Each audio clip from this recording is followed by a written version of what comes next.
मैं यहाँ तुमसे ये बेकार के असाइनमेंट्स बनवाने नहीं आई हूँ। मुझे तुम्हारे साथ थोड़ा वक्त बिताना था, जिसमें सिर्फ मैं और तुम हो, हमारी मोहब्बत हो और बस प्यार भरी बातें हों और फिर हम दोनों एक दूसरे में खो जाएं। वो कुछ यूं बेसुध सी हो गई थी कि अपने आसपास से बेखबर हो गई थी। बस उसे खबर थी तो ये कि तन्हाई में दो जवां दिल अकेले थे। तन्हाई थी, महबूब पास था और वो महबूब की बाहों में सिमट जाना चाहती थी। वो ऐसी ही थी, जज्बाती सी, जो दिल में आता कर जाती थी और अब भी वो अपने जज्बात कंट्रोल नहीं कर पा रही थी। और अगले ही पल उसने सामने बैठे उस खूबसूरत और हैंडसम शख्स की दूरियों को और कम करते हुए उसके करीब आ गई थी। अपना हाथ उसके कंधे पर रख चुकी थी और अपने हाथ की उंगलियों को हल्का सा उसके कंधे पर पुश कर दिया। धीरे से वो थोड़ा सा और भी करीब हुई थी, इतना कि सामने बैठा वो लड़का एक पल को सिहर गया था। उसे अपने चेहरे पर काजल की गर्म सांसें महसूस हो रही थीं। उसके बदन से उठती मदहोश कर देने वाली परफ्यूम की खुशबू में हर्षित के जज्बात भी बहकने के लिए तैयार थे। लेकिन वो एक सीधा साधा टाइप का लड़का था। वो बुरी तरह घबराया था काजल के इस तरह करीब आने से। उसे अपने अंदर उमड़ते जज्बातों से डर भी लग रहा था। अगर उसने काजल के जज्बातों को हवा दी तो उसके जज्बात भी बहकने में देर नहीं लगेंगी। ये सोचते ही हर्षित के चेहरे पर हल्का सा पसीना आ गया था। उस वक्त दोनों हर्षित के फ्लैट में थे, उनके अलावा वहाँ कोई और नहीं था और इसी तन्हाई के माहौल से हर्षित डरा हुआ था। लेकिन इस तन्हाई भरे माहौल में काजल रोमांटिक हो रही थी। स्लीवलेस ब्लू टॉप और जीन्स पहने, बालों को कंधे पर फैलाए काजल बेहद खूबसूरत लग रही थी। अभी काजल की उम्र इतनी नहीं थी कि वो अच्छे बुरे का फर्क महसूस कर पाती। अभी उसकी उम्र जज्बातों से भरी हुई थी। नई नई जवानी की दहलीज पर कदम रखा था। 19 साल की काजल अपने बॉयफ्रेंड हर्षित के करीब आने के लिए पूरी तरह मचलने लगी थी। हर्षित और काजल में दोस्ती तो लगभग 1 साल पुरानी थी, लेकिन हर्षित हमेशा उससे एक दूरी बनाकर ही मिलता था। वो काजल से सच्ची मोहब्बत करता था और अपनी मोहब्बत को हमेशा इज्जत की नज़र से देखता था। उसका इरादा था पढ़ाई पूरी होते ही वो काजल को अपनी ज़िंदगी में शामिल कर लेगा और तब तक के लिए उसने अपने कदमों को बड़ी ही मजबूती से संभाले रखा था। कभी कभी काजल उसके बेहद करीब आ जाती थी कि हर्षित का दिल बहकने लगता, लेकिन वो जल्दी ही खुद पर कंट्रोल पाता था और काजल को भी समझा देता। काजल बुरा सा मुंह बनाकर पीछे हट जाती। उसका जी चाहता वो हर्षित के गले लगे, हर्षित उसकी कमर में हाथ डालकर उसे अपने करीब करे और वो शर्माते हुए पहले तो हर्षित को मना करे और फिर खुद ही उसकी बाहों में सिमट जाए। लेकिन उसके ये सारे सपने धरे के धरे रह जाते जब हर्षित उसे मना करते हुए पीछे कर देता और उसे समझाता, काजल ये बातें अच्छी नहीं हैं। शादी से पहले इस तरह एक दूसरे के करीब आना तुम्हारी इज्जत पर सवाल उठा सकता है और मैं नहीं चाहता कोई मेरी मोहब्बत के ऊपर उंगली उठाए। मैं पूरी इज्जत और पूरे सम्मान के साथ तुम्हें अपनी दुल्हन बनाकर ले जाऊंगा और फिर अपने सारे अरमान पूरे करती रहना। कभी कभी काजल उसे अनरोमांटिक बोल देती तो हर्षित हल्के से मुस्कुरा देता। वो अनरोमांटिक नहीं था, उसके भी जज्बात थे, उसका भी मन मचलता था काजल के करीब होने के लिए। लेकिन उसने अपने सारे जज्बातों को सिर्फ शादी के बाद के लिए उठाकर रखा था। उसने सोच लिया था शादी के बाद वो काजल को इस कदर मोहब्बत देगा कि वो उसकी मोहब्बत में पोर पोर डूब जाएगी। आज भी जैसे ही यूनिवर्सिटी की छुट्टी हुई उसने जिद करके कहा था कि मुझे कुछ सवाल समझ नहीं आ रहे, क्या तुम समझा दोगे? और वो तो हमेशा से ही मासूम काजल के इरादों को भांप न सका कि काजल उसके साथ पढ़ाई करना नहीं चाहती बल्कि उसके साथ कुछ वक्त बिताना चाहती है। वो काजल की बात मानते हुए उसे लेकर अपने फ्लैट में आ गया था। अभी भी वो उसे अपने सामने नोट्स खोलकर समझाने की पूरी कोशिश कर रहा था, लेकिन काजल तो बस उसमें खोती जा रही थी। कभी उसकी गर्दन पर उंगलियां फिराने लगती तो कभी उसके बालों में हाथ। बड़ी मुश्किल से हर्षित खुद पर काबू करके बैठा हुआ था। 1-2 बार उसने काजल को डांटा भी था। काजल चुपचाप बैठकर पढ़ाई करो, मुझे डिस्टर्ब मत करो। तुम्हें पढ़ाने के बाद मैंने खुद भी कल टेस्ट की तैयारी करनी है। कहाँ फंस गई, बहुत ही बोर हो तुम। काजल मुंह बनाती हुई पीछे सरक कर बैठी थी और बुरी बुरी शक्लें बनाती हुई पढ़ाई करने लगी। वो पढ़ाई में बहुत होशियार था, यूनिवर्सिटी में हमेशा टॉप करता। उसे काजल से मोहब्बत थी, लेकिन काजल जितनी उसकी दीवानी थी उसे देखकर वो अक्सर हैरान हो जाता। कभी कभी वो कहता, काजल तुम्हारी इस दीवानगी से मुझे डर लगता है, और काजल हंसकर कहती, मैं तुम्हारे लिए हमेशा ऐसी ही दीवानी रहूंगी। तुम सिर्फ मेरे हो हर्षित। मेरे अलावा तुम्हारी तरफ कोई नज़र भी डाले तो मैं उसकी आंखें नोच लूंगी। और हर्षित जोर से हंस पड़ता। वो पूरे ध्यान से उसे सवाल समझा रहा था, लेकिन काजल से अब और ज़्यादा बर्दाश्त हो ही नहीं रहा था। हर्षित के लाख समझाने और डांटने के बावजूद भी वो उसके और भी ज़्यादा करीब आ रही थी। बार बार हर्षित का ध्यान भटक रहा था। अगले ही पल काजल मदहोश होकर अपने होंठ हर्षित के होंठों पर रखने ही वाली थी कि हर्षित ने उसका हाथ पकड़ा और काजल के होंठों पर रख दिया। काजल, ये क्या कर रही हो? कल पेपर है, समझ आया? लास्ट टाइम भी कितनी मुश्किल से पास हुई थी तुम्हें याद है ना? क्या इस बार भी सिर्फ पासिंग मार्क्स ही लेने हैं? देखो, यूनिवर्सिटी में सब तुम्हारे बारे में क्या कहते हैं कि हर्षित ने गर्लफ्रेंड भी बनाई तो वो लड़की जो पढ़ाई में बिल्कुल जीरो है। मैं नहीं चाहता कि तुम्हारे बारे में कोई कुछ भी कहे। चलो शाबाश, पढ़ाई पर ध्यान दो। रही बात इस रोमांस की तो थोड़ा कंट्रोल करो खुद पर। पेपर्स ख़त्म हो जाए तो मैं खुद तुम्हें लॉन्ग ड्राइव पर ले जाऊंगा। पूरा दिन तुम्हारे साथ बिताऊंगा, समझी? जी नहीं, लॉन्ग ड्राइव से मेरा मन नहीं भरेगा, मुझे ये भी चाहिए। उसने अपने होंठों पर उंगली रखते हुए मदहोश निगाहों से हर्षित को देखा था और हर्षित एक पल के लिए हड़बड़ा सा गया। पता नहीं कैसे लड़के हो तुम, वरना आजकल के लड़के तो अपनी गर्लफ्रेंड के मना करने के बावजूद भी कितना ज़्यादा रोमांटिक रहते हैं, और एक तुम हो कि मुझे कह कहकर तुम्हें मनाना पड़ता है। हमारी दोस्ती को पूरा 1 साल हो चुका है और तुमने मुझे एक किस भी नहीं किया।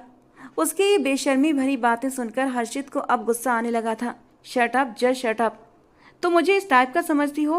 मैंने टाइम पास करने के लिए तुमसे दोस्ती नहीं की है। मुझे पता है तुम मेरी हो। आज नहीं तो कल हम एक दूसरे के होंगे और एक जायज़ तरीके से हर वो काम करेंगे जो तुम करना चाहती हो। लेकिन अभी फ़िलहाल ये सब करना मुझे छिचोरापन लगता है। अब ये सारी बेकार की बातें दिमाग से निकालो और पढ़ाई पर ध्यान दो। लेकिन वो कहाँ समझने वाली थी, वो तो बस किसी भी तरह हर्षित को हासिल करना चाहती थी। जानबूझकर किताब बंद करके उसने टेबल पर रख दी और उसके और भी करीब हो गई। नहीं, मुझे कुछ भी नहीं पढ़ना, मुझे सब कुछ आता है, मुझे बस आपके साथ वक्त बिताना है। कहते कहते इस बार उसने अपने होंठ हर्षित की गर्दन पर रख दिए थे और काजल के नरम होठों का स्पर्श अपनी गर्दन पर महसूस होते ही हर्षित के तन बदन में एक बिजली सी चमक उठी थी। सांसें गहरी हुई थीं, दिल की धड़कनों ने शोर मचाया था। आखिर को वो भी एक जवान मर्द था, कब तक खुद को उस आग जैसी लड़की से बचाकर रख सकता था। काजल धीरे धीरे अपने होठों से उसे छूने लगी थी और हर्षित भी मदहोश होकर अपना हाथ उसकी कमर पर रख चुका था। न चाहते हुए भी हर्षित ने अपने होंठ काजल के होठों के करीब किए थे। दोनों की सांसें एक दूसरे के साथ घुलने मिलने लगी थीं। 1 इंच का फासला था दोनों के होठों के बीच, लेकिन दोनों के वजूद आपस में जुड़े हुए थे और अगले ही पल हर्षित ने अपने होठों से उसके नरम होठों को छू लिया था। हल्का हल्का म्यूजिक चल रहा था जब वो दोनों एक दूसरे में खोते जा रहे थे। दोनों का रोमांस अपनी सारी हदें पार कर जाता कि तभी अचानक फ़ोन बज उठा। दोनों एक दूसरे से चौंककर अलग हो गए थे। ये फ़ोन काजल का था। स्क्रीन पर माँ के नाम से नंबर चमक रहा था। काजल के माथे पर तुरंत गुस्से के मारे कुछ लाइनें उभर आईं। उफ, एक तो मामा भी ना हमेशा तभी फ़ोन करती हैं जब मैं बहुत कुछ ज़रूरी करने वाली होती हूँ। कितनी मुश्किल से तो वो हर्षित के बाहों तक पहुंची थी। हर्षित के प्यार की बारिश में भीगने ही वाली थी कि फ़ोन की रिंगटोन ने उसका मूड ख़राब कर दिया था और अब वो गुस्से से बुरी तरह बड़बड़ा रही थी। उसे ये गुस्से में देख हर्षित बोल पड़ा, हो सकता है आंटी को कोई ज़रूरी बात करनी हो तो बात कर लो, कोई बात नहीं। वैसे भी जो कुछ हम करने वाले थे हमें नहीं करना चाहिए, ये गलत है। हर्षित ने खुद को संभालते हुए उससे थोड़ी सी दूरी बनाई थी। उसे अब खुद पर भी गुस्सा आ रहा था कि वो कैसे काजल के साथ इन कमज़ोर पलों में बहकने लगा था। एक बार फ़ोन काटने के बाद फिर से फ़ोन बजा तो उसने झुंझलाते हुए फ़ोन कान से लगाया। दूसरी तरफ से उसे रोने की आवाज़ सुनाई दी। उसकी माँ बुरी तरह रो रही थी। रोने की वजह से उनसे कुछ बोला भी नहीं जा रहा था। क्या हुआ मामा, सब ठीक है ना? आप रो क्यों रही हैं? उसे यूँ परेशान देखकर हर्षित भी चिंता में पड़ गया था। दूसरी ओर से उसकी माँ कह रही थी, बेटा तुम कहाँ हो, जल्दी आओ, तुम्हारी बहन की तबीयत बहुत ख़राब हो गई है, उसे डॉक्टर के पास ले जाना है। पहले माँ को रोते देख काजल के माथे पर परेशानी और डर के मारे बल पड़े थे, लेकिन बहन का नाम सुनते ही उसकी तनकर खड़ी नसें एकदम ढीली पड़ गई थीं। बल्कि अपनी बहन का नाम सुनकर अब उसके चेहरे पर गुस्सा और झुंझलाहट दिखाई देने लगी थी। वो झुंझलाते हुए बोली, ये कौन सी नई बात है मम्मा? हर दूसरे दिन तो वो कुछ उल्टा सीधा खाकर अपनी तबीयत खराब कर ही लेती है। अब क्या इतनी सी बात पर भी मैं घर आ जाऊं? मैं इस वक्त ग्रुप स्टडी में व्यस्त हूं, बाद में आ जाऊंगी। और आप भी ना जरा जरा सी बात पर यूं रोने लग जाती हैं। आपको पता है आपके रोने से मैं कितना डर गई थी। उस पागल के लिए रोने की क्या ज़रूरत है? लेकिन उसकी माँ कहने लगी, काजल बहन है तुम्हारी, उसे इस तरह पागल मत बोलो, मेरे दिल को बुरा लगता है। आखिर को वो भी मेरी बेटी है। और इस बार उसने कुछ उल्टा सीधा खाकर अपनी तबीयत खराब नहीं की है, बल्कि वो छत से गिर गई है। उसके सिर पर गहरी चोट आई है। जल्दी घर आओ, तुम्हारे पापा भी दूसरे शहर में हैं। उसकी माँ रोते हुए बता रही थी तो वो बेमन से बोली, अच्छा ठीक है, आ रही हूँ। ये कहकर उसने फ़ोन काट दिया और दोनों हाथों में अपना सिर थाम लिया। फिर हर्षित से कहने लगी, एक तो मुझे समझ नहीं आती ये लड़की आखिर चाहती क्या है। बेकार ही हमारे गले पड़ चुकी है। ऐसे लोगों को जीने का कोई हक नहीं होता, लेकिन पता नहीं भगवान इन लोगों को ज़िंदगी देते ही क्यों हैं। इसकी वजह से मैं बता रही हूँ, कभी भी मैंने अपनी ज़िंदगी एंजॉय नहीं की है। जब भी खुशी के पल होते हैं ये जाकर सत्यानाश कर देती है। अब भी देखो, मैं कितने अच्छे मूड में थी और इस पागल ने आकर सब कुछ ख़राब कर दिया। अब जाकर उस पागल को अस्पताल भी लेकर जाना होगा। उसके फ़ोन पर हुई बात सुनकर हर्षित थोड़ा परेशान हो गया था, क्योंकि फ़ोन का स्पीकर ऑन था और वो सब कुछ सुन चुका था कि उसकी बड़ी बहन छत से गिरकर खुद को बुरी तरह जख्मी कर चुकी है। वो हमेशा का साफ दिल और दूसरों की परवाह करने वाला इंसान था। इस वक्त वो काजल की बड़ी बहन के लिए बुरी तरह परेशान हुआ था। उसे कभी भी काजल की ये बात पसंद नहीं आई थी। आज तक उसने अपनी बड़ी बहन को कभी भी इज्जत से नहीं पुकारा था, बल्कि हर बार बहन का नाम आते ही उसके माथे पर वही गुस्से वाले बल आ जाते। हमेशा उसे पागल कहकर बुलाती। इसकी वजह ये थी कि काजल की बड़ी बहन नीना का मानसिक संतुलन ठीक नहीं था। वो आम लोगों जैसी नहीं थी, बल्कि बच्चों जैसी हरकतें करती थी, और कभी कभी तो ऐसा दौरा पड़ता कि चीखने चिल्लाने लगती थी। ये सारी बातें काजल ने ही हर्षित को बताई थी। अब भी हर्षित काजल का गुस्सा जैसे तैसे ठंडा कराता हुआ उसे घर लेकर आया था। हर्षित उसे उसके घर के सामने ड्रॉप करके जा चुका था, और जैसे ही काजल घर के अंदर पहुंची तो सामने का मंजर देखकर तुरंत गुस्से के मारे चिल्ला उठी, आखिर मसला क्या है? छत पर क्या करने गई थी तुम? जब पता है कि गिरकर कोई चोट लगवा लोगी तो क्यों इस तरह की हरकतें करती हो? वो नीना का बाजू पकड़कर चिल्लाई थी। तुरंत निर्मला जी कहने लगी, तमीज़ से बात करो, बड़ी बहन है तुम्हारी, ये मत भूलो तुम्हारा रिश्ता क्या है। 3 साल छोटी हो तुम नीना से। मगर काजल को तो बेवजह ही नीना से चिढ़ थी। बुरा सा मुंह बनाते हुए उसने नीना का हाथ छोड़ दिया, जबकि डरी सहमी नीना अपनी माँ के सीने में दुबक गई थी। वो अपनी माँ के साथ नीना को लेकर अस्पताल गई। कुछ देर पहले फुटबॉल के साथ नीना छत पर खेल रही थी, जब खेलते हुए उसका पांव फिसल गया और वो सीढ़ियों से नीचे आकर गिरी थी। सिर में गहरी चोट लग चुकी थी। डॉक्टर ने 3 टाँके लगाए और एक नज़र भरकर नीना को देखा। डॉक्टर आदित्य की आंखों में नीना की मासूमियत और खूबसूरती को देखकर एक अजीब सी चमक उभरी थी। वो बड़ी ही गहरी नज़रों से नीना को सर से लेकर पांव तक देख रहा था और फिर मुस्कुराकर कहने लगा, अभी इनकी तबीयत मुझे कुछ ठीक नहीं लग रही। इनका मानसिक संतुलन पहले भी थोड़ा ख़राब है और ऊपर से इनके सर पर गहरी चोट भी लगी है। इसीलिए मैं चाहता हूँ आप आज की रात यहीं अस्पताल में ही रुक जाएं। मैं रात को इन्हें कुछ दवा वगैरह दूंगा तो ये जल्दी ही रिकवर करेंगी। और निर्मला जी ने हामी भर ली और वहीं अपनी बेटी के पास बैठ गई थी। लेकिन काजल ने अपनी कनपटी खुजाते हुए कहा, ममा मैं बहुत थक गई हूँ और कल मेरा पेपर भी है। आपको यहाँ रुकना है तो रुकें, लेकिन मैं वापस घर जा रही हूँ। निर्मला जी ने उसकी बात सुनकर उसे घर जाने को कह दिया, और वैसे भी वो काजल की नेचर को अच्छी तरह जानती थी। वो उसके रोकने के लिए कहती तब भी वो न रुकती। काजल एक बेजार सी नज़र अपनी माँ और बहन पर डालती हुई कमरे से बाहर चली गई। निर्मला जी ने अफसोस से काजल को जाते हुए देखा। पता नहीं उनकी परवरिश में कहाँ पर कमी रह गई थी जो काजल ऐसी हो गई थी। न उसे किसी की एहसास की परवाह थी और ना ही किसी के दुख की। उसे बस अपने आप से मतलब था, अपनी खुशियों से मतलब था। और फिर एक गहरी सांस छोड़कर वो अपनी बेटी नीना की ओर देखने लगी। सामने खड़ा 30 साल का वो नौजवान डॉक्टर जिन ललचाई नज़रों से नीना को देख रहा था। निर्मला जी एकदम बेजान सी हो गई थी। वो बस रोते हुए अपने आंसू पोंछती जा रही थी। वो डॉक्टर अत्यंत गिरे हुए किरदार का था, हसीन लड़कियों पर अपनी जान देता था, और इस वक्त शायद ही उसने खुद से पहले इतनी खूबसूरत लड़की देखी थी जितनी की नीना थी, जो इस वक्त बेहोशी की हालत में उसके सामने मौजूद थी। बेशक नीना का मानसिक संतुलन ठीक नहीं था, बच्चों जैसी हरकतें करती थी, लेकिन वो अपने वजूद से एक भरपूर नौजवान लड़की थी। दूध जैसी सफ़ेद रंगत और उस पर वो घने बाल, बड़ी बड़ी आंखें और उन बड़ी बड़ी आंखों पर गिरी हुई घनी काली पलकों की झालर। अगर नीना और काजल के हुस्न का मुकाबला किया जाता तो काजल दूर दूर तक नीना से मेल नहीं खाती थी। वो डॉक्टर इससे पहले भी कई लड़कियों की जिंदगी बर्बाद कर चुका था, लेकिन ये बात निर्मला जी को मालूम नहीं थी। अगर मालूम होती तो वो कभी भी अपनी बेटी को इस अस्पताल में न रखती। डॉक्टर के कहने पर वो डर गई थी और फिर उनके पति भी घर पर नहीं थे। अगर रात में उसे कुछ हो जाता तो वो क्या करती? यही सोचते हुए उन्होंने अस्पताल में ही रात गुजारने का सोचा था। जैसे ही रात हुई तो अचानक बेहोशी की हालत में ही नीना का सांस फूलने लगा। निर्मला जो पास ही बैठी उसके लिए गिलास में जूस निकाल रही थी, तुरंत घबराकर बाहर निकली। डॉक्टर आदित्य बाहर ही खड़ा था, शायद अंदर जाने के लिए मौका तलाश कर रहा था। तुरंत कहने लगा कि आपको बाहर जाना होगा, मैं मरीज का चेकअप करता हूँ। ये कहकर उसने दरवाजा अंदर से बंद कर लिया। बाहर बैठी निर्मला जी घबरा सी गईं कि न जाने अचानक उसकी बेटी को क्या हो गया था। कुछ देर बाद अंदर से नीना के चिल्लाने की आवाजें आने लगीं।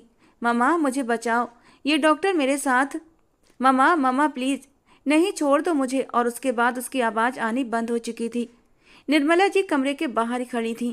पहले तो उन्हें लगा शायद डॉक्टर चेकअप कर रहा होगा, और नीना तो है ही बचपने से भरी हुई, जरूर वो डॉक्टर को चेकअप करने से मना कर रही होगी। लेकिन जिस तरह उनकी बेटी घबराई हुई थी, निर्मला जी को अगले ही पल कुछ गलत होने का एहसास हुआ था। उनका दिल बुरी तरह घबरा उठा। उन्होंने अगले ही पल एक झटके से दरवाजा खोल दिया। सामने जिस हालत में निर्मला जी ने अपनी बेटी और डॉक्टर को देखा, उनके कदमों के नीचे से जमीन निकल चुकी थी।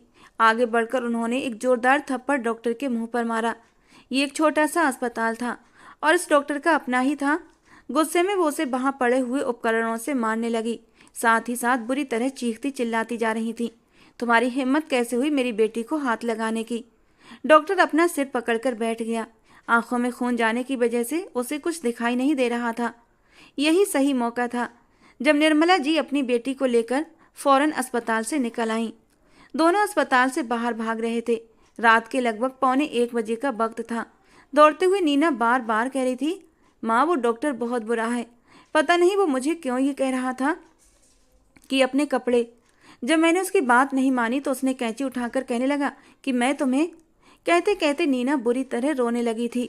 वो बहुत ज़्यादा डरी हुई थी। उसकी माँ ने उसे अपने सीने से लगाकर चुप करवा दिया। न जाने कैसे कैसे भेड़िए किस किस शक्ल में मौजूद थे। एक शांत जगह पर बैठकर वो काफ़ी देर तक नीना को तसल्ली देती रहीं और फिर उसके शांत करने की कोशिश करती रहीं। और जब निर्मला जी को लगा अब थोड़ी सी नॉर्मल होने लगी है तो वो उसे लेकर आगे की ओर बढ़ने लगी। अभी वो आगे बढ़ ही रही थी कि अचानक एक तरफ से गाड़ी चलती हुई उनके करीब आकर रुकी। गाड़ी की रफ्तार धीमी हुई तो निर्मला जी घबरा चुकी थीं। दिल ही दिल में सोचने लगी, न जाने अब कौन सी मुसीबत आने वाली है। जवान जहान बेटी को लिए आखिर वो इस वक्त घर कैसे पहुंचेंगी। गाड़ी पास रुकते ही गाड़ी का शीशा नीचे हुआ। गाड़ी में हर्षित ही बैठा था, जो कि अपने दोस्तों के साथ ग्रुप स्टडी करने के बाद अब घर की ओर जा रहा था। उसने इससे पहले काजल के माँ बाप को नहीं देखा था और ना ही कभी नीना से मिला था। रात के इस वक्त सुनसान रोड पर दो औरतों को तन्हा चलते देखा तो वो थोड़ा सा चौंक उठा था। दोनों के हुलिये से वो कोई शरीफ औरतें ही लग रही थीं, बल्कि घबराई हुई भी लग रही थीं।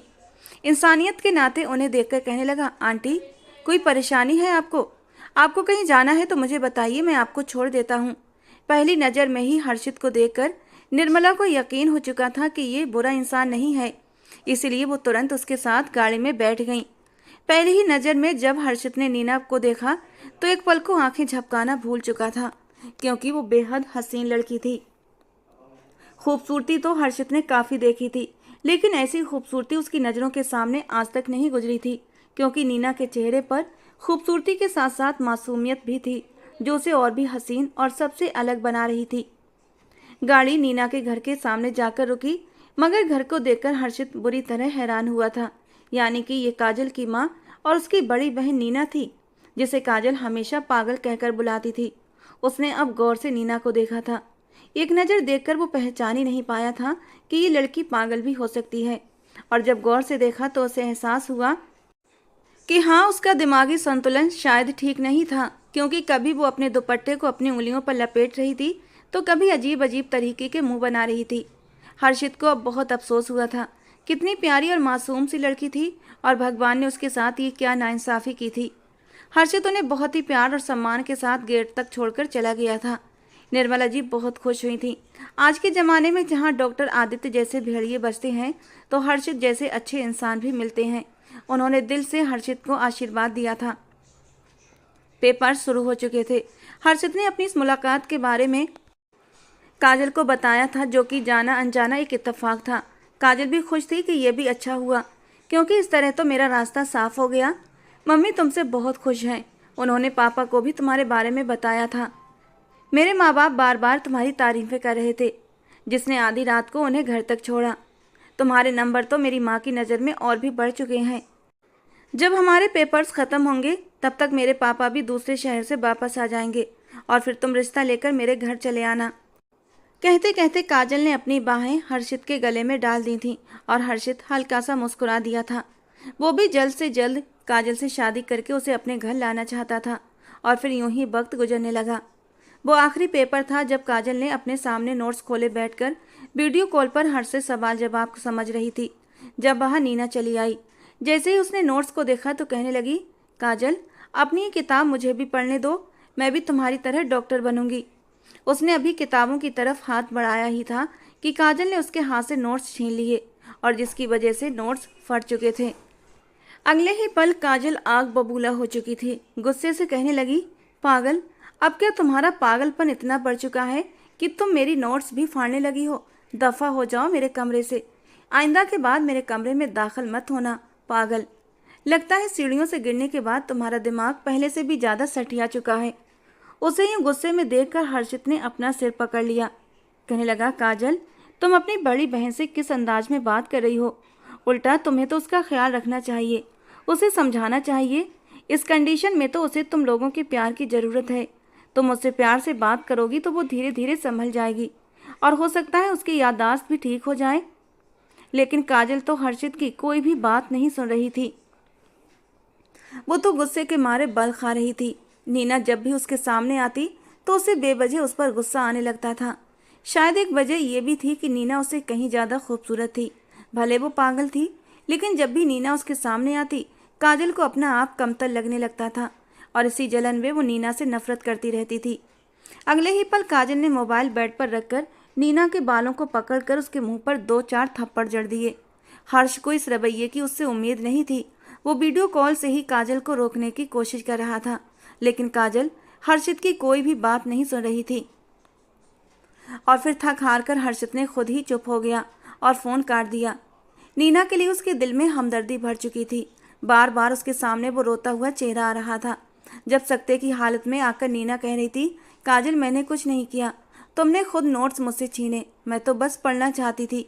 वो आंसू भरी निगाहें हर्षित को अपने अंदर तक उतरती महसूस हो रही थीं। काजल को ऐसा नहीं करना चाहिए था। कितनी मासूम सी है बेचारी नीना और वो उसके साथ इतना जुल्म करती है। मैं समझाऊंगा काजल को कि वो नीना के साथ प्यार से पेश आए, वो मेरी बात जरूर मानेगी। हर्षित ने अपने मन में सोचा और फिर सोने की तैयारी करने लगा। कुछ दिन बाद ही आकाश अंकल भी शहर से वापस आ चुके थे। हमेशा की तरह अब भी वो आते ही अपनी बीवी और बच्चों के लिए तोहफे जरूर लेकर आए थे। उनकी पसंद के खाने का इंतजाम निर्मला जी ने पहले ही कर दिया था। जैसे ही वो घर में दाखिल हुए तो दोनों लड़कियां नीना और काजल आकर उनके सीने से लग गईं। उन्होंने दोनों बच्चियों को प्यार किया और काजल तो उनके लाए बैग से गिफ्ट्स खोल खोल कर देखने लगी। दोनों बेटियों के लिए आकाश साहब ने बराबर के तोहफे लाए थे, मगर जो चीज़ नीना के लिए आई थी, अपनी चीज़ों को छोड़कर काजल वही पसंद की जा रही थी। नीना तो बस बच्चों वाली चॉकलेट्स और टॉफ़ियाँ देखकर ही खुश हो गई थी। रेड कलर शुरू से ही नीना का फेवरेट था। रेड कलर का एक खूबसूरत सा फ्रॉक जब उसने देखा तो फ़ौरन उस पर हाथ रख दिया। पापा, ये ड्रेस आप मेरे लिए लाए हैं ना? मैं इसे पहनकर बिल्कुल शहजादी जैसी लगूंगी।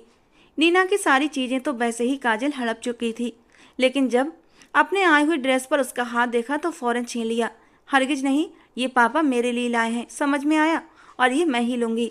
वो सारी चीज़ें समेट कर अंदर जा चुकी थी और माँ बाप ने भी उसे रोकने की कोशिश नहीं की थी।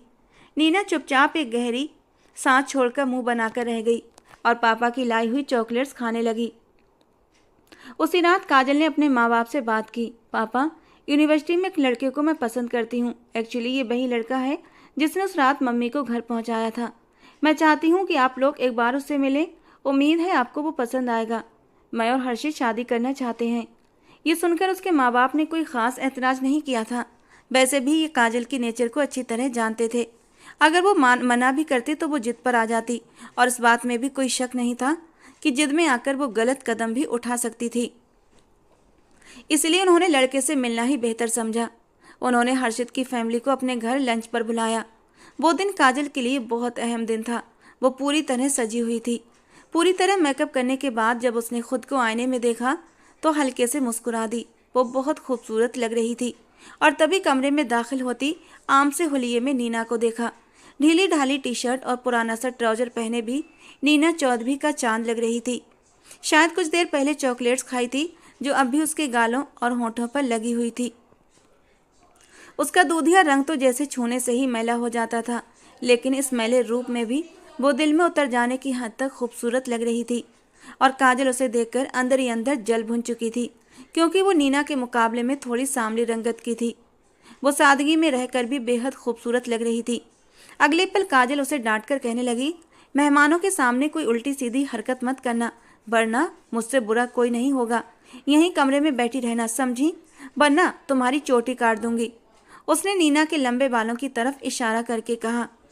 नीना फौरन अपने बालों को हाथ में लेकर बोली, नहीं नहीं, मैं बाहर नहीं आऊँगी, मैं अंदर ही रहूँगी, लेकिन मेरी चोटी मत काटना। सब लोग कहते हैं मेरे बाल बहुत खूबसूरत हैं और मुझे भी अपनी लंबी चोटी बहुत पसंद है। वो मासूम सी शक्ल बनाकर अपनी चोटी अपने हाथों में कसकर पकड़ चुकी थी। गवार कहीं की, लंबी चोटी आजकल कौन रखता है। उसने अपने कटे हुए बालों में एक अदा से हेयर ब्रश घुमाया था और अपना गुस्सा बड़बड़ाते हुए निकालने लगी। हालांकि दिल ही दिल में वो भी नीना की लंबी चोटी से चिढ़ती थी। लाख जतन करने के बावजूद भी उसके बाल लंबे और घने नहीं हुए थे, तो उसने अपने बाल शोल्डर कट कर लिए थे। कुछ देर बाद हर्षित अपनी फैमिली के साथ आ चुका था। सभी एक साथ बैठे अपनी फैमिलीज का परिचय करवा रहे थे और दरवाजे की ओट में छुपकर खड़ी नीना उन्हें देख रही थी। उसका भी मन कर रहा था वो बाहर आकर सबके बीच में बैठे, लेकिन उसे काजल की धमकी याद आ जाती और अपना दिल महसूस कर रह जाती। लेकिन दिल के हाथों मजबूर होकर दरवाजे की ओर से चुपके चुपके बाहर का नज़ारा देख रही थी। उसका भी हर्षित के साथ बैठने और बातें करने का दिल कर रहा था। उस रात जब हर्षित ने नीना और निर्मला जी की मदद की थी, नीना को हर्षित बहुत अच्छा लगा था। कितनी ही बार हर्षित की नज़र नीना पर पड़ी, जो बार बार झांक कर बाहर देख रही थी। उसकी आंखों में उतरती चमक को देखकर वो फौरन भाप गया था कि वो बाहर आने के लिए उसका मन कर रहा है। उसके लबों पर एक हल्की सी मुस्कान आई थी। पता नहीं क्यों जब भी वो नीना की मासूम सी सूरत देखता, उसके दिल में उसके लिए ढेर सारा अपनापन भर जाता था। तभी वो मुस्कुराकर कहने लगा, आंटी, आपने अपनी बड़ी बेटी को तो बुलाया ही नहीं, उससे भी तो मेरे मम्मी पापा को मिलवाइए। इस पर काजल के माथे पर फौरन बल पड़ गए।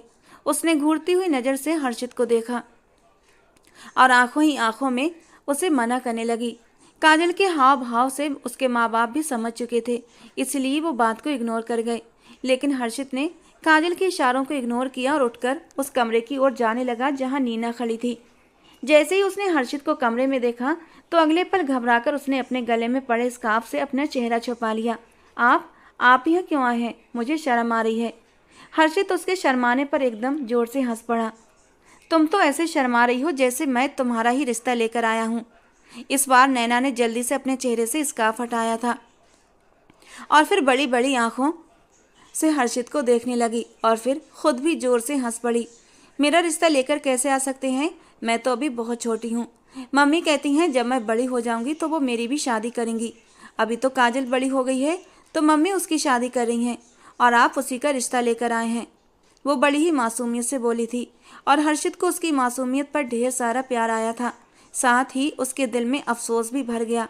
पता नहीं काजल इतनी मासूम सी लड़की के साथ इतना सख्त व्यवहार कैसे रख पाती है। हर्षित मुस्कुराकर आगे बढ़ा और उसका हाथ अपने हाथों में पकड़ लिया। मैं भगवान से प्रार्थना करूंगा कि जब आप बड़ी हो जाएं तो आपके लिए बहुत अच्छा सा रिश्ता आए, बहुत अच्छा लड़का आपकी ज़िंदगी में आए और आपको ढेर सारी खुशियां दे। हर्षित ने सच्चे दिल से उसके लिए प्रार्थना की थी और अपनी बात लबों पर भी ले आया था, जिसे सुनकर नीना बुरी तरह शर्मा गई थी। आइए मेरे मम्मी पापा से मिलिए, आखिर आप भी तो हमारी फैमिली का हिस्सा हैं। उसका हाथ पकड़कर जब वो बाहर लाया तो काजल अंदर तक जल भुन चुकी थी। नीना को देखते ही हर्षित के माँ बाप के चेहरे के हाव भाव बदले थे। ऐसा बेदाग हुस्न, ऐसी मासूमियत, वो एक पल में ही मंत्र मुग्ध हो गए थे। ये बात उसे और भी अंदर से जला गई थी कि उसके होने वाले सास ससुर ने इतनी मोहब्बत और अपनापन उसे नहीं दिखाया था जितना नीना को दिखा रहे थे। उसके होने वाले सास ससुर ने नीना को अपने बीच बिठा लिया और उससे बात करने लगे। बेटा क्या करती हो? वो अगले ही पल मुस्कुराकर कहने लगी।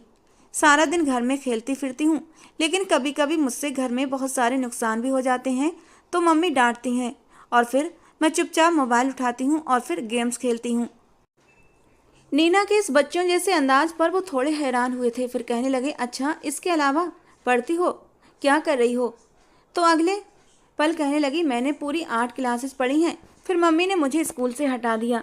वो जिस अंदाज में बोल रही थी उन्हें कुछ कुछ अंदाजा हो चुका था कि उसका मानसिक संतुलन ठीक नहीं है और हर्षित के माँ बाप को नीना के लिए बहुत अफसोस हुआ था। दोनों परिवार एक दूसरे को बहुत अच्छे से जान चुके थे और फिर काजल और हर्षित एक दूसरे को पसंद करते थे और इस रिश्ते के लिए दिलो जान से राजी भी थे। तो दोनों परिवारों ने खुले दिल से इस रिश्ते को स्वीकार कर लिया। हर्षित और काजल की सगाई तय कर दी गई। अगले हफ्ते इन दोनों की सगाई होने वाली थी और उसके बाद जल्दी ही दोनों की शादी करने का इरादा भी था। धूमधाम से शादी की तैयारियां की जा रही थीं। जिस कदर खर्चा काजल करवा रही थी उसकी माँ तो सिर पकड़कर बैठ गई थी। बेटा कुछ तो ख्याल करो, तुम्हारी शादी के बाद जिंदगी खत्म नहीं होने वाली। मैं हूँ, तुम्हारे पापा हैं और फिर तुम्हारी बड़ी बहन भी तो है। लेकिन अगले ही पल वो तेज लहजे में कहने लगी, अच्छा उस पागल को कौन ब्याह कर ले जाएगा? आपकी अच्छी बेटी तो सिर्फ मैं ही हूँ और आप मेरी शादी पर ये सोचकर खर्च क्यों नहीं कर रही कि ये आपकी ज़िंदगी की पहली और आखिरी खुशी होगी। उसकी माँ ये बात सुनकर खामोश हो चुकी थी। धीरे धीरे सगाई का दिन भी आ चुका था। तितली की तरह इधर उधर नीना उड़ती फिर रही थी। पिंक फ्रॉक में वो पिंक डॉल की तरह लग रही थी। सगाई में आए मेहमानों की नज़रें बार बार उसके ऊपर उठ रही थीं। जब हर्षित ने काजल को अंगूठी पहनाई तो अगले ही पल नीना भी जिद करने लगी। मामा, जिस तरह हर्षित ने काजल को अंगूठी पहनाई है उसको बोलिए ना मेरी उंगली में भी अंगूठी पहनाए। ये सुनकर सब लोग उसकी तरफ देखने लगे, लेकिन सगाई में आए मेहमान नीना की मानसिक हालत के बारे में जानते थे, इसीलिए किसी को ज़्यादा हैरत नहीं हुई थी। लेकिन काजल के माथे पर बल पड़ने लगे। वो अपनी माँ को आंखों से इशारा करने लगी कि नीना को ज़बरदस्ती वहाँ से लेकर जाए, लेकिन नीना तो जाकर हर्षित के पास खड़ी हो चुकी थी और जिद करने लगी, नहीं मुझे भी वैसे ही सगाई करनी है जैसे काजल की घर कर रही हैं। आप हर्षित को बोलिए कि मुझे भी वैसे ही अंगूठी पहनाए। उसकी माँ तुरंत उसे वहाँ से हटाने लगी। बेटा ऐसा नहीं होता, काजल की सगाई है ना तो हर्षित काजल को ही अंगूठी पहनाएगा और फिर आपके लिए अंगूठी भी तो नहीं बनवाई ना। मैं जब आपके लिए अंगूठी बनवा दूँ तब आप भी अंगूठी पहन लेना सगाई की, ठीक है? उसकी माँ ने उसे मनाने की कोशिश की, मगर हर्षित ने मुस्कुराकर अपनी सास की ओर देखा और कहने लगा, अरे आंटी परेशान क्यों हो रही हैं, छोटी सी तो बात है, चलो आओ नीना मैं आपको भी अंगूठी पहना देता हूँ। उस वक्त नीना ने मुस्कुराकर अपनी उंगली से पहनी हुई अंगूठी उतारी और हर्षित की ओर बढ़ाई। सब लोगों की नज़रें उस ओर थीं। हर्षित ने भी मुस्कुराकर वो अंगूठी नीना की उंगली में पहना दी, जिस पर नीना खुशी से ताली बजाने लगी और हंसकर कहने लगी, मेरी भी सगाई हो गई जैसे काजल की हुई है। हंसते हंसते वो अगले ही पल हर्षित के सीने से लग गई और खुशी से ताली बजाती रही। सब लोग उसकी मासूमियत पर मुस्कुरा रहे थे, लेकिन काजल का तो बस नहीं चल रहा था कि वो उसी वक्त नीना का मुंह नोच ले। मेहमानों के सामने वो कुछ देर तक खड़ी रही। उसके बदलते हुए हाव भाव देखकर हर्षित कहने लगा, इतनी परेशान क्यों हो रही हो, बच्ची ही तो है, क्या हो गया अगर दिल खुश कर दिया।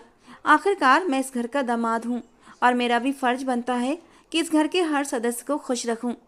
मगर काजल मुँह ही मुँह में बड़बड़ाने लगी और कुछ देर बाद वहाँ से चली गई। जैसे ही मेहमान चले गए काजल गुस्से में आकर चिल्लाते हुए अपने कमरे का सामान इधर उधर फेंकने लगी और कहने लगी, इस नीना की वजह से मेरी सगाई खराब हो गई। काश जब उसका एक्सीडेंट हुआ था तो वो मर ही जाती।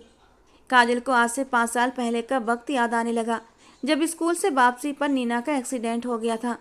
एक अमीरजादे ने अपनी गाड़ी से उसे टक्कर मारी और फरार हो गया। उस एक्सीडेंट के बाद नीना के दिमाग पर गहरी चोटें आई थीं और वो महीनों कोमा की हालत में रही। डॉक्टरों का कहना था अगर होश न आया तो वो जान से भी जा सकती है। बेहिसाब दुआओं और प्रार्थनाओं के बाद उसे होश तो आ गया, मगर वो अपना मानसिक संतुलन खो बैठी थी। उसे कुछ भी याद नहीं था और कभी कभी तो आधी रात को अचानक चिल्लाने और चीखने लगती थी। ऐसा नहीं था कि नीना के मानसिक संतुलन की खराबी के कारण काजल का रवैया उसके साथ ऐसा हो गया था। असल में तो वो शुरू से ही नीना से जलन रखती थी। पढ़ाई हो, कपड़ों का चुनाव हो या लोगों में तारीफें पाने का तरीका, हर मामले में नीना उससे बेहतर थी। वो सीधी सादी, सलीकेदार और शिष्ट लड़की थी जो न केवल पढ़ाई में टॉप करती थी बल्कि दूसरे कामों में भी सबकी तारीफ बटोरती थी। उसके माँ बाप और बाहर के लोग भी अक्सर काजल से कहते रहते, अपनी बड़ी बहन से कुछ सीखो। मगर काजल ने कभी नीना को महत्व नहीं दिया। मुंह से न सही, लेकिन दिल ही दिल में वो हमेशा अपनी बहन को कोसती रहती थी। शायद यही उसकी बद्दुआओं का परिणाम था कि आज नीना अपना मानसिक संतुलन खो चुकी थी।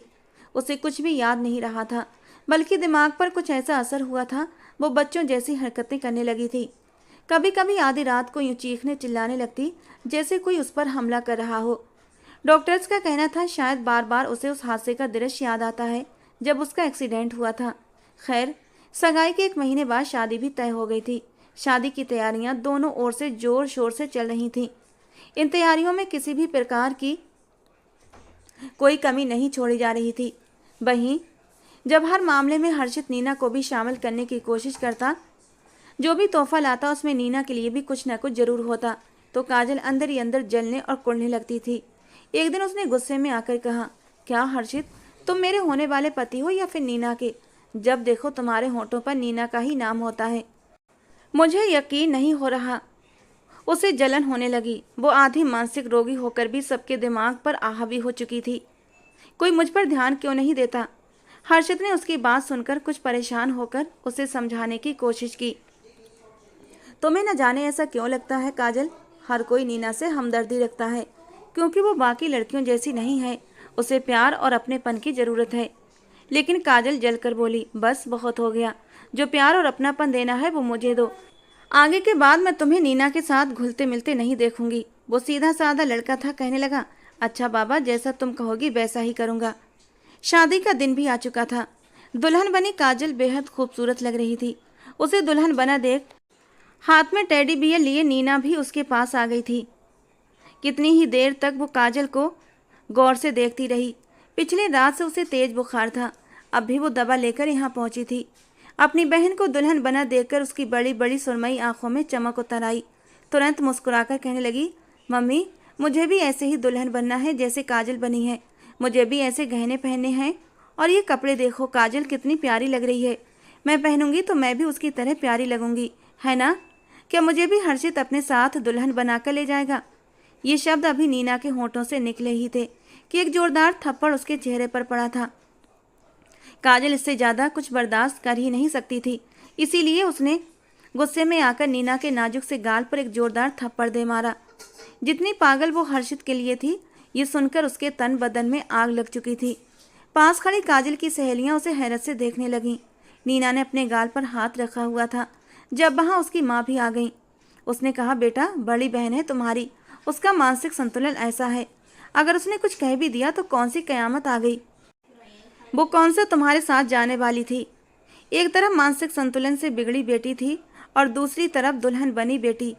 माँ बाप को समझ न आया कि वो किसे डांटें और किसे समझाएं, मगर काजल चिल्लाते हुए बोली, ले जाओ इसे, दूर कर दो मेरी नज़रों से।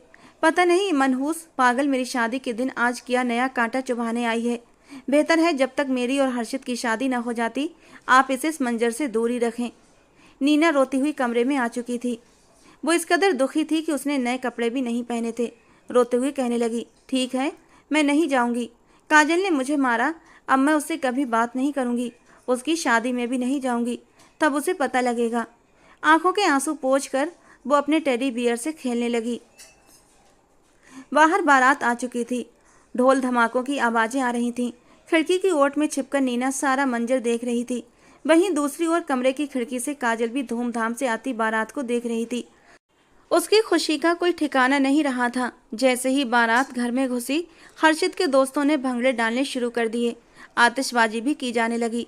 तभी आतिशबाजी के दौरान जलता हुआ गोला आकर सीधा उस पर्दे पर गिरा जिसके पास नीना खड़ी थी। पहले तो उसे एहसास ही नहीं हुआ कि उसके आसपास क्या हो रहा है, मगर जैसे ही उसके आंचल में आग लगी, वो चिल्लाने लगी। उसकी चीखों की आवाज़ और उठने वाला धुआं देखकर हर कोई उस तरफ देखने लगा। एक औरत ने घबराकर कहा, अरे ये तो दुल्हन का कमरा है। दुल्हन के कमरे में आग लग गई, भागो उसे बचाओ। हर्षित, जो आतिशबाजी देखने में व्यस्त था, ये सुनकर घबराया। उसने अपने सिर पर बंधा सेहरा एक तरफ फेंकर तुरंत कमरे की ओर दौड़ा। वो घर के रास्तों से वाकिफ था, इसलिए सीधा चलते हुए कमरे में जा पहुंचा। कमरे में हर तरफ धुआं फैल चुका था। रोने और जलने की आवाज़ें आ रही थीं। हर्षित ने तुरंत आगे बढ़कर एक नारी शरीर को उठा लिया और बाहर की ओर दौड़ा, मगर जब बाहर निकला तो उसकी गोद में काजल नहीं बल्कि नीना थी। उसे देखकर वो घबराया। नीना बेहोश थी। वो उसे जगाने लगा। दूसरी तरफ दुल्हन बनी काजल, जो चाहे दिखावे के लिए ही सही लेकिन अपनी बहन के लिए फिक्रमंद होना चाहिए थी, मगर जैसे ही उसने नीना को हर्षित की गोद में देखा, वो गुस्से से लाल हो गई और फौरन बोली, हर्षित छोड़ो उसे, पापा देख लेंगे, कुछ नहीं हुआ है उसे। मगर हर्षित ने गुस्से से कहा, तुम्हें नजर नहीं आ रहा उसकी क्या हालत हो चुकी है? उसकी आंखें नहीं खुल रही, कहीं धुआं उसके फेफड़ों में न चला गया हो। इसे जल्द से जल्द डॉक्टर के पास लेकर जाना होगा। मुझे तो तुम पर अफसोस हो रहा है काजल, तुम अपनी सगी बहन से इस कदर नफरत कैसे कर सकती हो? आज पहली बार हर्षित का दिल काजल की तरफ से बुरा पड़ा था। उसे काजल से इस कदर बेरहमी की उम्मीद नहीं थी। सब लोग ये मंजर हैरत से देख रहे थे। जैसे ही हर्षित नीना को गोद में उठाकर ले जाने लगा, काजल गुस्से से चीख पड़ी, रुक जाओ हर्षित, आज हमारी शादी है, तुम क्यों उसे इतनी अहमियत दे रहे हो? अगर तुमने नीना के साथ इस घर से कदम बाहर भी निकाला तो मैं समझूंगी तुम मेरे लिए मर गए हो। आज अगर तुम इसे हॉस्पिटल लेकर गए तो मैं तुमसे शादी नहीं करूंगी। हर्षित एक पल को रुका, नीना को देखा, फिर काजल की ओर नज़र दौड़ाई। दोनों में जमीन आसमान का फर्क था। वो बोला, ये क्या बचपना है काजल, पागल मत बनो, किसी की जिंदगी और मौत का सवाल है। ये कहकर वो नीना को गाड़ी में डालकर अस्पताल ले गया और पीछे खड़ी काजल गुस्से से अपनी मुट्ठियां भींच कर रह गई। गाड़ी पूरी तेजी से अस्पताल की ओर भाग रही थी। अस्पताल पहुंचते ही नीना को इमरजेंसी में दाखिल करवाया गया। दूल्हे की कार अस्पताल के बाहर देखकर सब लोग हैरान थे। डॉक्टरों ने नीना का चेकअप किया और बताया कि घबराहट और डर की वजह से ये बेहोश हो गई हैं। हाथ पर हल्की सी चोट भी थी जिस पर पट्टी कर दी गई। कुछ देर बाद नीना को होश आ गया, लेकिन दूसरी तरफ घर में काजल ने गुस्से से अपने जेवर और चूड़ियां उतार कर फेंक दी। वो कमरे में जाकर हर चीज़ उलट पुलट कर रही थी। उसकी माँ उसके पास थी, लेकिन उसके पापा उस समय अस्पताल में नीना के साथ थे। जैसे ही नीना होश में आई, उसके पापा और हर्षित उसे घर ले आए। मेहमान अब भी घर में मौजूद थे। जैसे ही हर्षित नीना को लेकर घर में दाखिल हुआ, काजल जोर से चिल्लाई, मैं तुम जैसे इंसान से शादी नहीं करूँगी, जिसको अपनी बीवी से ज़्यादा पागल लड़की प्यारी हो, वो मेरे काबिल नहीं, दफ़ा हो जाओ यहाँ से। अगर इतनी ही हमदर्दी है तो कर लो उसी से शादी। हर्षित, जो अब तक उसकी हर बात को नरमी से सुन रहा था, बहुत ही ठंडे अंदाज में बोला, मैं कभी सोच भी नहीं सकता था कि तुम इतनी खुदगर्ज हो सकती हो। मुझे लगा था तुम मुझसे सच्ची मोहब्बत करती हो, इसीलिए ऐसा रवैया अपना रही हो। लेकिन जिसे अपनी सगी बहन की जान की परवाह नहीं, वो मेरे माँ बाप या बहन के साथ क्या सलूक करेगी? कल को अगर मेरी माँ बीमार पड़ती है या मेरी बहन वैसी हो जाती है जैसी नीना की हालत है, तो क्या तुम मेरे परिवार के साथ भी यही सब कुछ करोगी? अच्छा हुआ वक्त रहते तुम्हारी हकीकत खुल गई। तुमसे लाख दर्जे बेहतर तो नीना है, और मैं इसी वक्त ऐलान करता हूँ कि मैं नीना को अपनी दुल्हन बनाकर यहाँ से लेकर जाऊँगा। और काजल बस लाजवाब होकर रह चुकी थी। उसे तो लगा था हर्षित आकर उसके आगे झुक जाएगा, उसके पैरों में गिरेगा, मगर ये तो वो भूल ही चुकी थी कि वो हर्षित को पागलों की तरह चाहती थी, ना कि हर्षित उसके लिए दीवाना था। लाल आंचल नीना को उड़ा दिया गया था। वो खुशी से ताली बजा रही थी। साथ बैठे हर्षित को देखकर कहने लगी, मेरी शादी हो रही है, मैं दुल्हन बन रही हूँ। लेकिन हर्षित एकदम खामोश था। उसने जल्दबाजी में ये फैसला तो कर लिया था, लेकिन अब वो खुद समझ नहीं पा रहा था कि उसने सही किया या गलत। उसने एक नज़र अपने साथ बैठी नीना को देखा और कितनी ही देर तक उसके मासूम से चेहरे को देखता रहा। पता नहीं क्यों दिल में एक सुकून सा उतरा था और अगले ही पल उसके लबों पर एक हल्की सी मुस्कान आई थी। काजल से शादी टूटने का दर्द उसे कहीं से कहीं तक महसूस नहीं हो रहा था। तो क्या वो काजल से कभी मोहब्बत करता ही नहीं था, या फिर काजल ने अपने गलत व्यवहार से अपनी मोहब्बत की परत खुद ही धुंधली कर दी थी। शादी की सारी रस्में पूरी करने के बाद हर्षित उससे अपने साथ विदा कराकर घर ले आया था, और आने से पहले उसने उसके माँ बाप से वादा किया था कि फिक्र मत कीजिए, मैं आपकी बेटी को दिलो जान से ख्याल रखूंगा। हर्षित के माँ बाप और उसकी बहन उसके इस फैसले पर थोड़े बेचैन थे।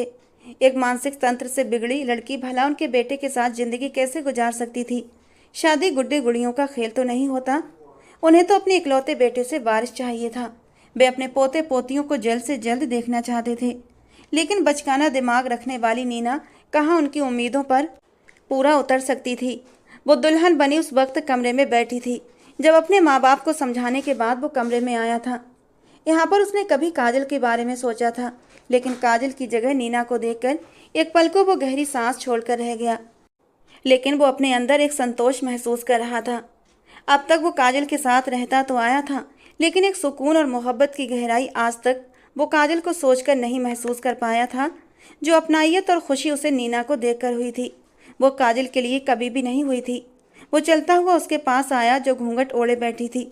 अगले ही पल उसने अपने हाथों से खुद ही घूंघट उठा दिया और हंसकर कहने लगी, लाइए, दीजिए मेरी मुँह दिखाई। क्या लाए हैं आप मेरे लिए? मुझे पता है शादी की पहली रात दूल्हा दुल्हन को बहुत अच्छा सा तोहफा देता है। उसकी बात पर वो मुस्कुराया और अगले ही पल उसके नाजुक से हाथ को पकड़ लिया। फिर अपनी जेब से खूबसूरत सी अंगूठी निकालकर उसके हाथ में पहनाने लगा, जो वो काजल के लिए लेकर आया था।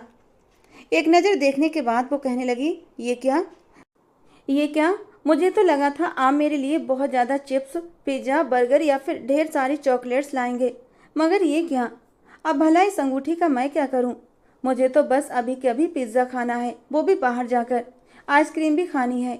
वो बच्चों की तरह जिद करने लगी थी, और हर्षित तो जैसे खुद से वादा कर चुका था कि उसकी हर ख्वाहिश को पूरा करेगा। हमारी दुल्हन को जो जो खाना है वो बाहर जाकर खा सकती है, खुली इजाज़त है। वो उसके कान में पड़े झुमके से खेलता हुआ धीरे से बोला था। कान के झुमके से होती हुई उसकी उंगलियां नीना की गर्दन को टच कर गई थीं, और पता नहीं क्यों नीना थोड़ा सा सिमट गई थी और हर्षित से थोड़ा सा पीछे हट गई। उसकी शर्म को महसूस करके हर्षित धीरे से मुस्कुराया था। उसने उसे अपने कपड़े बदलने के लिए कहा और नॉर्मल से कपड़े पहनाकर वो उसे अपने साथ बाहर ले आया। शायद वे एकमात्र दूल्हा दुल्हन थे जो सुहागरात को सुहागरात मनाने की बजाय लॉन्ग ड्राइव पर निकले हुए थे। आइसक्रीम खा रहे थे, गोलगप्पे खा रहे थे। आधी रात गुजर चुकी थी जब भी दोनों घर लौटे। थकी हारी नीना बेड पर लेटी तो फौरन कहने लगी, लेकिन हर्षित जी, इतनी रात हो गई और मुझे तो अपने घर होना चाहिए था, अपने मम्मी पापा के पास। मगर हर्षित ने प्यार से वादा किया, हम कल जरूर चलेंगे, अभी सो जाओ, बहुत रात हो गई है। और नीना भी खुशी खुशी अपना तकिया सेट करके उसके साथ ही सोने के लिए लेट चुकी थी। रात का न जाने कौन सा पहर था जब हर्षित को अपनी पीठ के बेहद करीब किसी का नरम एहसास महसूस हुआ था। जब उसने पलटकर नीना की ओर देखा, जो सोते हुए उसके बेहद करीब आ चुकी थी। वो जवानी से भरपूर और बेहद खूबसूरत थी। चेहरे के खूबसूरत नए नक्श हर्षित बिना सोचे समझे उसके होठों को अपनी उंगलियों से छूकर महसूस करने लगा। खुले गले की गुलाबी नाइटी से उसकी खूबसूरती बाहर झलक रही थी। वो अपने जज्बात को रोक कर रखना चाहता था, लेकिन नीना की खूबसूरती को देखकर वो खुद पर काबू न रख सका। उसने नीना को अपनी बाहों में समेटा और अगले ही पल अपने होठों को उसकी गर्दन पर रख दिया। वो उसकी गर्दन पर अपनी मोहब्बत की मोहर लगा रहा था कि अचानक नीना की आंख खुल गई। अतीत के कुछ खौफनाक मंजर उसकी नज़रों के सामने घूमने लगे। दिल की धड़कन तेज हो गई, शरीर को झटके लगने लगे। वो चिल्लाकर कहने लगी, छोड़ो मुझे, बचाओ बचाओ, पापा मुझे बचाओ, मुझे इससे बचाओ। फौरन नीना से वो दूर हट गया था। कहने लगा, नीना प्लीज शोर मत मचाओ, मैं तुम्हारा पति हूँ। लेकिन नीना लगातार चीखे जा रही थी। चीखते चीखते उसके नाक और कानों से खून बहने लगा। नीना की हालत देखकर हर्षित बुरी तरह परेशान हुआ था। वो बुरी तरह डर चुका था। उसका दिल अनजाने डर से धड़क उठा। नीना को कहीं कुछ हो न जाए, ये सोचकर ही हर्षित का दिल बुरी तरह बेचैन हुआ था। कुछ ही घंटे में नीना उसकी जिंदगी बन चुकी थी और उसे एहसास ही नहीं हुआ था। नीना की तकलीफ उसे अंदर तक महसूस हो रही थी। वो बेहोश हो चुकी थी। घर के सब लोग जाग गए थे। जब एक बार फिर नीना को लेकर अस्पताल पहुंचे तो डॉक्टरों ने उसका चेकअप किया। उनका कहना था कि नीना के दिमाग की नसें प्रभावित हो चुकी हैं।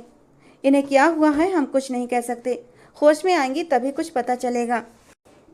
3 दिन तक नीना बेहोश रही। काजल तो उसे जी भरकर बद्दुआएं दे रही थी।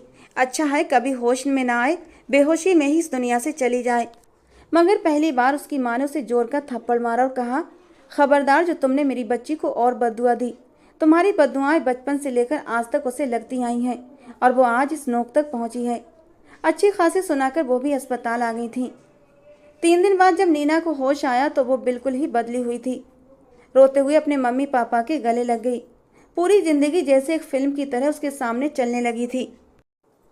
रोते हुए कहने लगी, उस दिन सिर्फ मेरा एक्सीडेंट नहीं हुआ था, बल्कि जिस टैक्सी ड्राइवर के साथ मैं घर आ रही थी उसने मेरे साथ ज्यादती की थी और फिर इस्तेमाल किए गए सामान की तरह सड़क पर फेंक कर चला गया। वो मुझे मारना चाहता था, इसलिए मेरे सिर पर पत्थर मारा। उसे लगा शायद मैं मर चुकी हूँ, मगर मैं जिंदा थी। ये सब सुनकर हर्षित का खून खौल उठा। नीना की याददाश्त वापस आ चुकी थी। उसने पुलिस की मदद ली, हर संभव कोशिश की और फिर 3 महीने की अथक मेहनत के बाद उस ड्राइवर तक पहुंच गया था जिसने नीना के साथ जुल्म किया था। हर्षित ने उसे मार मार कर अधमरा कर दिया और फिर पुलिस के हवाले कर दिया, जबकि नीना खुद समझ नहीं पा रही थी वो हर्षित के साथ कैसा व्यवहार करे। वो उसकी बीवी तो थी, मगर अब जबकि उसे सब कुछ याद आ चुका था तो वो अपने इस रिश्ते को लेकर बुरी तरह उलझन का शिकार थी। हर्षित पूरे 2 दिन से कमरे में भी नहीं आया था और नीना का दिल अंदर ही अंदर रो पड़ा था। मैं भी पागल हूँ जो हर्षित की राह तकती हूँ। वो कैसे मुझ जैसी दागदार लड़की को अपना सकता है। और एक दिन हिचकिचाते हुए कहने लगी, अगर तुम चाहो तो मुझे छोड़ सकते हो। कोई भी शरीफ आदमी मेरे जैसी लड़की को अपनी बीवी बनाकर नहीं रखेगा जिसके साथ इतना सब कुछ हुआ हो। वो पलके झुकाए आंखों में उमड़ने वाले आंसू अंदर ही अंदर रोकने की कोशिश कर रही थी, मगर हर्षित ने उसके होंठों पर हाथ रख दिया और उसे अपने सीने से लगाकर कहने लगा, नहीं छोड़ सकता, क्योंकि तुम सिर्फ और सिर्फ मेरी हो, समझी। मैं तुम्हारे साथ पूरी जिंदगी गुजारना चाहता हूँ। जो कुछ हुआ उस वक्त तुम्हारा बचपना था और वैसे भी उस समय तुम्हारी कोई गलती नहीं थी। जो हुआ सो हुआ, मगर फिर कभी मैं तुम्हारे होंठों से अतीत की कोई बात नहीं सुनूंगा, बल्कि इन होंठों से सिर्फ अपने लिए प्यार की बात सुनूंगा। बोलते हुए उसने नीना के चेहरे को अपने हाथों में थाम लिया था और आगे बढ़ते हुए उसकी पलकों के आंसू अपने होंठों से चुन लिए और फिर धीरे से उसके होंठों पर झुकता हुआ अपने प्यार का स्पर्श उसके नरम नाजुक होंठों पर छोड़ने लगा। और जब हर्षित नीना को बेड पर लेकर आया तो नीना ने खुशी से अपना आप हर्षित के हवाले कर दिया था। नीना और हर्षित की जिंदगी में जैसे खुशियां लौट आई थीं। धीरे धीरे मोहब्बत भी बढ़ने लगी थी और दोनों एक दूसरे के साथ हंसी खुशी रहने लगे थे। इस पूरी कहानी में अगर नुकसान हुआ था तो सिर्फ काजल का, जो अब रोती थी, अपने बाल नोचती थी। बिना नींद की गोलियां खाए उसे नींद नहीं आती थी।